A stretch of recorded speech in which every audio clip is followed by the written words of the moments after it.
once people understand that there's that element, I'm really hoping there's creative stories that are in there. Like I spoke with this creative writing professor who, we were brainstorming a bunch of ideas about her class. And I said, they loved the idea of 24-hour homepage. So I said, what if you gave your students a prompt where they had to, it was crime fiction that was the subject of the class. What if they like hid clues on 24-hour homepage? So you're reading their stories, their student stories, and sort of like Clue, they say like, oh, the murder happened at 3:07:02 precisely in the morning. And somehow like that fingerprint was left at 24hourhomepage.com. And so you go there at 3:07:02 a.m. and see, oh, there's a little link to there's more of the story. So they love that. This like meta narrative, is like choose your own adventure kind of vibe. So really hoping and leaning into those people in the world who have, just that crazy out there kind of creativity and saying, hey, this is a canvas for you. And that's been, a great hook for a lot of people. People who have that spirit, I reach out to them and say, hey, maybe here's some free time or here's a discount. Go wild with it, because this thing is a pretty creative canvas. No one's ever sold time in an art project. Right. That's a really cool idea. I like murder mysteries and stuff like that. So that'd be really cool. Yeah, I'm. Did you see? Was it Bandersnatch, the Netflix movie? No. Oh my gosh, you're gonna love it. Oh my gosh, it is. All right, so caveat that it's part of the Black Mirror universe, which it can be kind of disturbing, but it's a choose your own adventure Netflix movie where there's something like, I don't know, tens of thousands of combinations of how the full movie could play out, but you're watching it and maybe every 5 minutes or so there's a little decision that comes to you, and say the day starts and the dad is asking his son, like, what cereal do you want, Cocoa Krispies or like Cheerios, and you have to stay there with your remote and you say, oh shoot, left or right. You could spend hours on that. It is so I think there's this great space of using the internet for really creative meta storytelling. That's cool. That is super cool. Now I have to go watch that.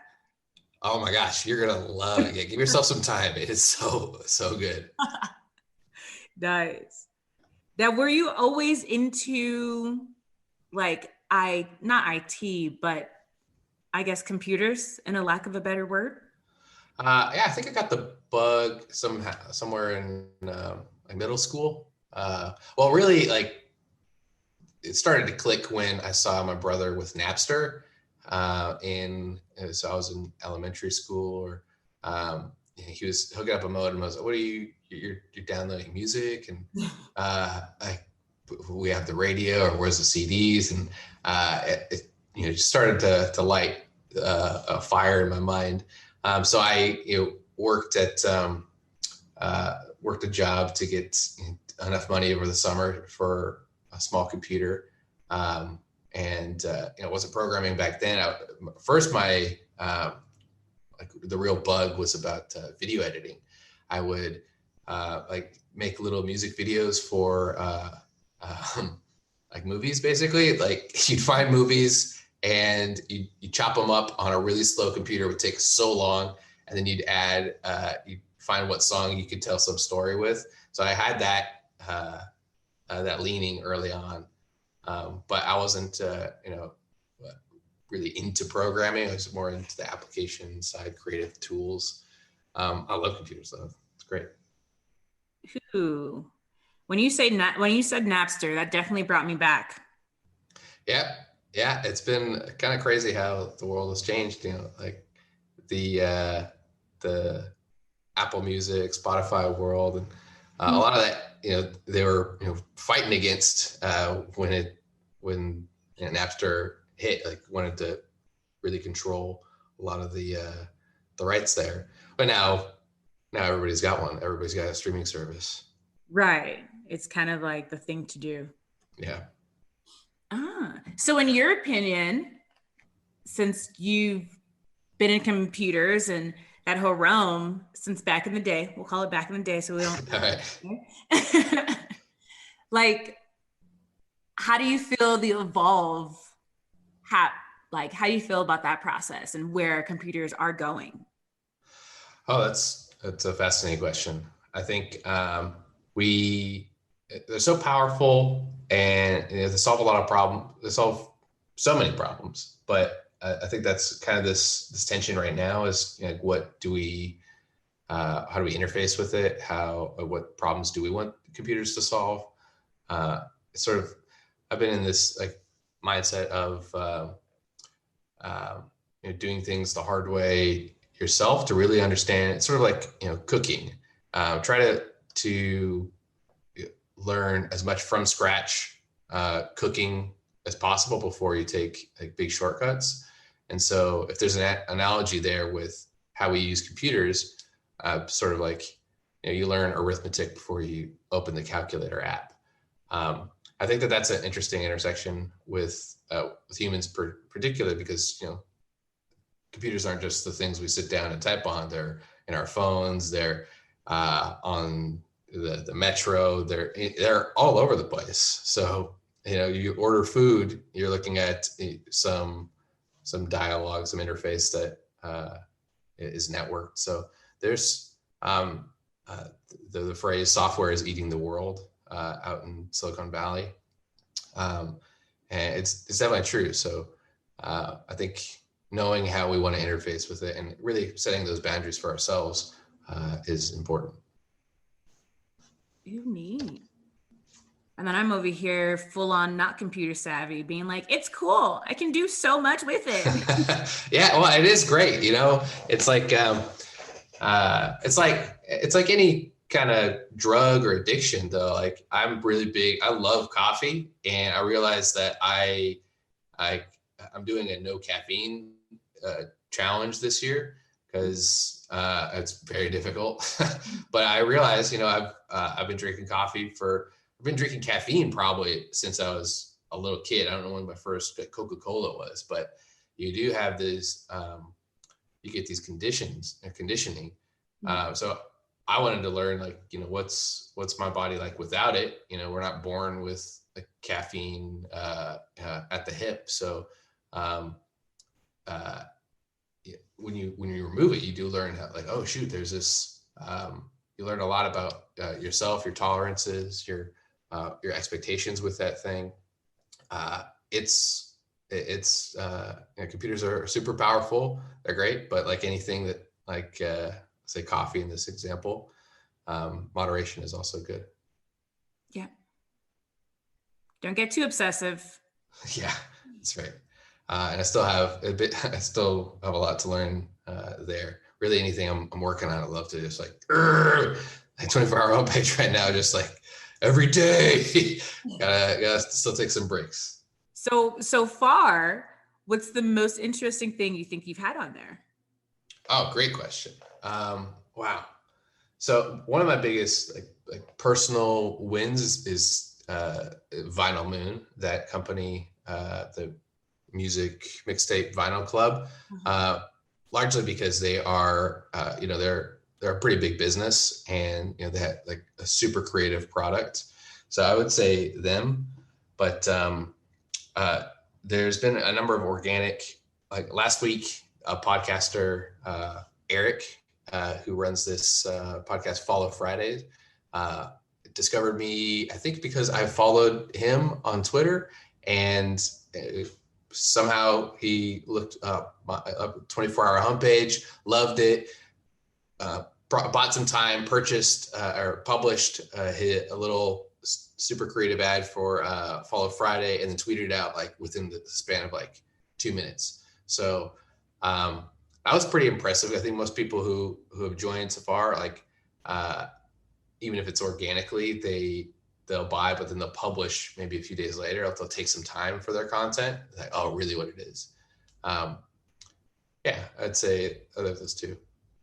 Ooh, nice. I can tell like those are your favorite because of how excited you just got. Yeah, yeah.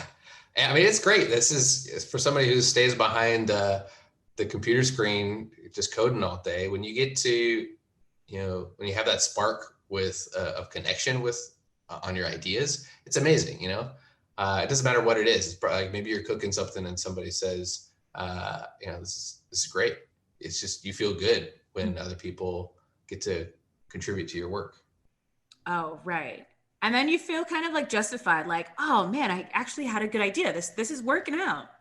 It does, yeah, especially for something like crazy like this. You hear a lot of like, "What are you doing?" And then you hear this every time. You hear the, "Yes, I love it, I love it." So, it's the little wins.